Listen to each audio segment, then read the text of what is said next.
যে দুটো কথা বাবা বলতেন, আর সারা জীবন বাবা সেই কথাটা নিজের জীবনে কি করে তুলে রাখতে পেরেছেন, একদম একনিষ্ঠভাবে কিভাবে বাবা এই দুটো কথা নিজের মধ্যে ধারণ করেছেন আর আমাদেরকে শিক্ষা দিয়েছেন। ওনার চরিত্র, বাবা বলতেন আমার চরণ ধরো না, আচরণটা ধরো, আর তোমার আমাকে দেখো, আমার চরিত্রটাকে দেখো, আমাকে আমি আমার লাইফস্টাইলটা দেখো, তোমার যা পছন্দ হয় সেটা তুমি গ্রহণ করো। তো বাবার লাইফটা একটা এক্সাম্পল ছিলেন। বাবা নিজের মানে বাবা প্রবচন করে বা লেকচার দিয়ে শিক্ষা দেননি, বাবা নিজে প্র্যাকটিক্যালি লাইফটা উনি পালন করে আমাদেরকে শিক্ষা দিয়েছেন। তো আজকে প্রথম সূত্রটা হচ্ছে ভগবানের উপর কমপ্লিট সারেন্ডার থাকতে হবে। আবার এই কুম্ভ মেলায় একটা ছোট্ট একটা অডিও ক্লিপ আছে, আমি শুনেছিলাম রিসেন্টলি, আমি এখন খুঁজে পাচ্ছি না, পরে আমি শেয়ার করব যে কিভাবে সারেন্ডার হতে হয়। চিত্তটাকে সারেন্ডার করতে হবে, মনটা সারেন্ডার করতে হবে। তো মানে নিজের সমস্ত নিয়ে ভগবানের উপর আত্মসমর্পণ। আর সেই আত্মসমর্পণটা যদি হয় তখন ভগবানের উপর পুরোপুরি নির্ভরশীল হওয়া যায়। এটা কিন্তু প্র্যাকটিক্যালি বাবা করতেন। আর কি জপ করতেন? সবসময় মুখে সবসময় একটাই জপ থাকতো, ওম গুরুতব কৃপা হি কেবলম। এটা বাবা নিরন্তর জপ করতেন। তো এটা হচ্ছে প্রথম সূত্র। এটা আমি এক্সাম্পল দিয়ে আপনাকে আমি বুঝাবো কিভাবে বাবা করতেন। আর সেকেন্ড সূত্রটা হচ্ছে ego must be given up completely. অহংকার বা ইগো সেটাকে পুরোপুরি ছাড়তে হবে যদি ঈশ্বরের চরণে যেতে চাও। তো এই দুটো বাবা কি করে নিজের সারা জীবন পালন করেছেন। বাবা বলতেন রাধারানী আমার বোন আর কৃষ্ণ আমার ভগ্নিপতি। এটা বাবার সম্বন্ধ ছিল ভগবানের সাথে। বাবা বলতেন মানুষ ঈশ্বরকে চায় না, ঈশ্বরের ঐশ্বর্যকে চায়, কিন্তু আমি তার উল্টো। আমি ঈশ্বরের ঐশ্বর্য চাই না, আমি ঈশ্বরকে চাই। সেজন্য বাবা যখন 6 বছর ছিলেন তখনই বাবা এটা সংকল্প করলেন যে আমি টাকা ধরবো না। যখন আমার বন্ধু বান্ধবরা খেলতো, ওরা ভাবতো আমি বড় হয়ে চাকরি করব, আমি বড় হয়ে ইয়ে করব, কিন্তু বাবা তখনই বাবা ডিসিশন নিয়েছিলেন যে আমি শিক্ষা গ্রহণ করব, বা শিক্ষা মানে আধ্যাত্মিক শিক্ষা আমি গ্রহণ করব, কিন্তু আমি তার বিনিময়ে আমি কাউর থেকে টাকা চাইবো না। তো যদি টাকা না চাই তাহলে বাবা কি করে চললো? এটা হচ্ছে ভগবানের উপর কমপ্লিট সারেন্ডার। তো ওনার গুরুদেব আর ভগবানই বাবাকে চালাতেন।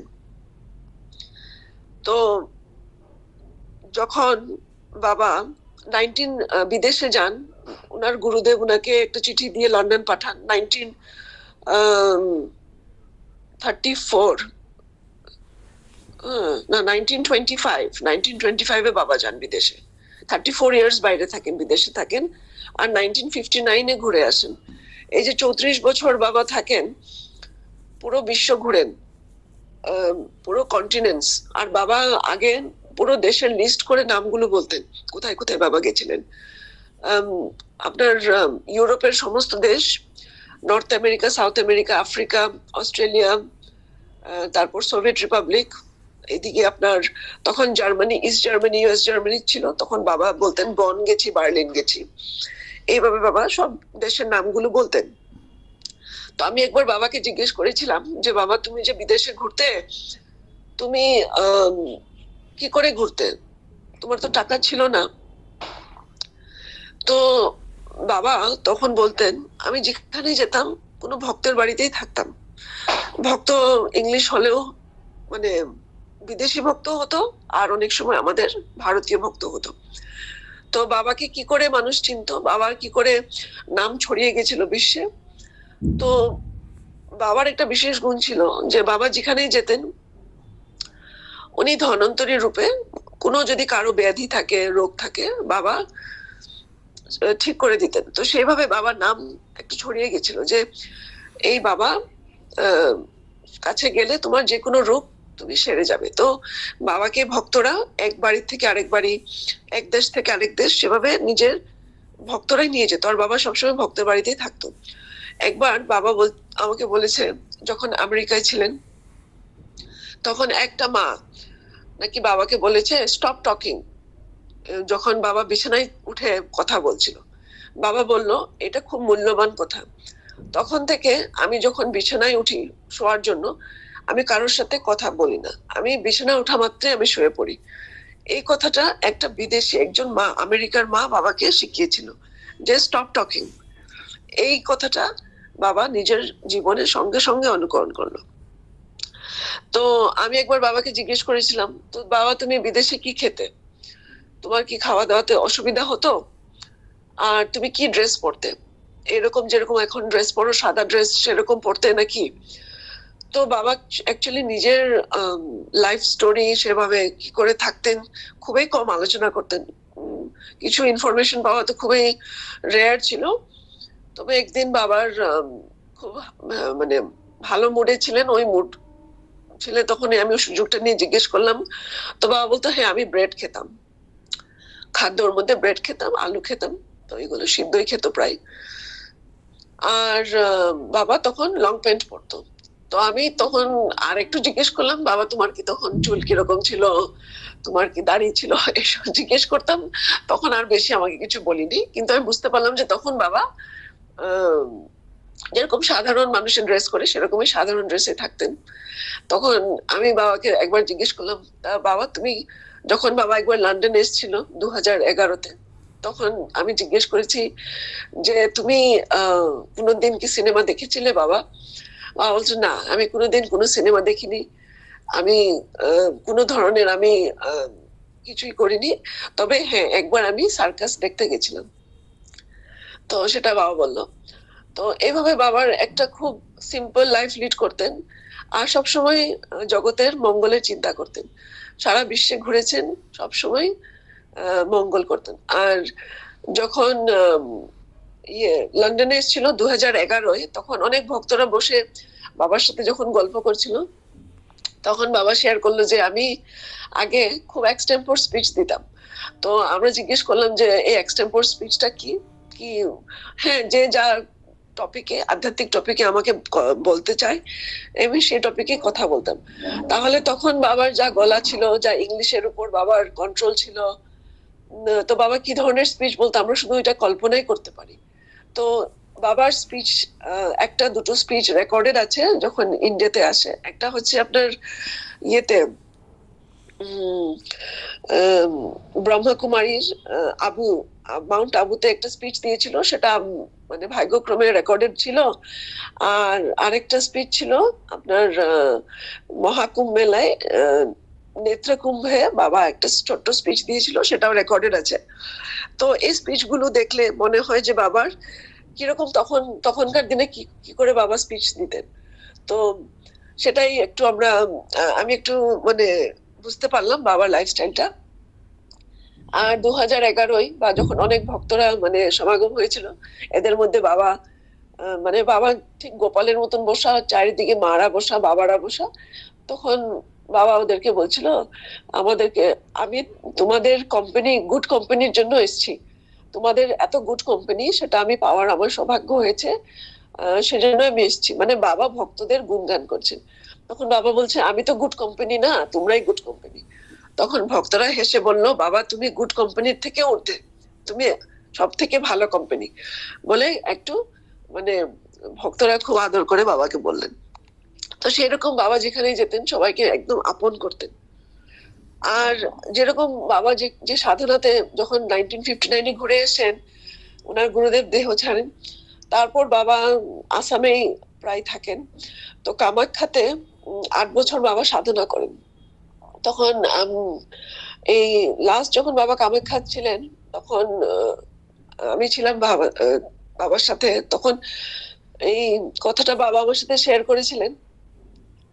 আর যে গুফাটার ভিতরে বাবা তপস্যা করতেন, সাধনা করতেন, সেই গুফাটাও আমি দেখার সৌভাগ্য হয়েছিল। মাটির নিচে এখনো সেটা আছে, একটু এখন পাকা ছিল, এখন পাকা হয়েছে, তবুও নিচে একটু জল থাকে, সবসময় একটু জল থাকে। ওখানে শিবলিঙ্গ আছে আর জল থাকে সবসময়, একটু ভিতর দিকে গুফাটা। তো বাবা বললো যে আমি এই গুফার ভিতরে আমি সাধনা করতাম। তবে সারাদিন কিন্তু বাবা ভক্ত সেবাই করতো। আর জল, তখন ওই সময়টাতে জল পাওয়া খুব কষ্ট হতো, যখন অম্বাবাচী মেলা হতো, গরম থাকতো আর জল একটু অসুবিধা হতো। তো বাবার মেইন সেবা ছিল ভক্তদেরকে মানে ভালো জল দেওয়ার, পানির জলের ট্যাঙ্কিতে জল নিয়ে আসা, জল দেওয়া, জল সেবাই ছিল। আর যখন রাতে বাবা ওই গুফার ভিতরে থাকতেন, তখন বাবা আমাকে একদিন বললো যে এ মা যে আছে, কামাখ্যা মা যে সত্যি আছে, এটা বাবা কি করে ফিল করতো যখন পাটা বাবার যেখানে মানে মাটি, তখন তো কাঁচা মাটি ছিল, তার উপরে একটা বস্তা পেতেন, ওই যে ভিজার মধ্যে বাবা শুয়ে পড়তো। তখন শেষ রাতে বাবা বলতো যে আমার ফিল হয় যে কেউ আমার পাটা মানে মুছে দিচ্ছে, কেউ আমার পাটা মুছতে। তখন আমি ভাবলাম যে এটা এটা মা করছে আমার। তো সেভাবে বাবা মাকে উপলব্ধি করতে পারলেন। তো সেটা একটা খুব আমাকে রেয়ার কথা একটা বাবা শেয়ার করেছিলেন। আর বাবা বলতেন আমি সবার মধ্যে গুণটা দেখি, ভালো গুণটা আমি স্বীকার করি। তো যেরকম এক্সাম্পল দিয়ে বললো, এটা কথাটা বাবা বৃন্দাবনে বলেছিলেন, চোর চুরি করে, চুরি গুণটা খারাপ কিন্তু চোর খারাপ না। আমি সবার মধ্যে ভালোটাই দেখি, কেউ কিন্তু কোনো খারাপ না, কেউ কেউ মানে আমরা বলি সে লোকটা খারাপ বা সে লোকটা মানে পাপী লোক বা খারাপ লোক, আমরা বাবা বলে কেউ খারাপ না, মানুষ কেউ খারাপ হতেই পারে না, সব ভগবানের ঈশ্বরের অংশ। কারোর মধ্যে ভালো মানে, আর ঈশ্বর নাকি কারোর মধ্যে খারাপ আর ভালোর গুণটা মানে বলে বিচার করে না, ও গুণটা খারাপ, মানে খারাপ গুণটাকে ত্যাগ করতে হবে। তো যখন বাবা এই যে ভগবানের উপর যে পুরো নির্ভরশীল কথাটা কন্টিনিউ করছি, যে 1977 বাবা যখন বৃন্দাবন চলেন, তখন প্রথম খুকুমনির মা, ওনার নাম নমিতা দাস দিদি, উনি বাবাকে প্রথম টাকা হাতে ধরিয়ে দেন, 150 টাকা। যখন বাবা বৃন্দাবনে যান, তখন প্রথম 1977 বাবা একটা ব্যাংক অ্যাকাউন্ট খোলেন। আর তখন মাসে মাসে বাবাকে টাকা পাঠাতেন 150 টাকা, 150 টাকা।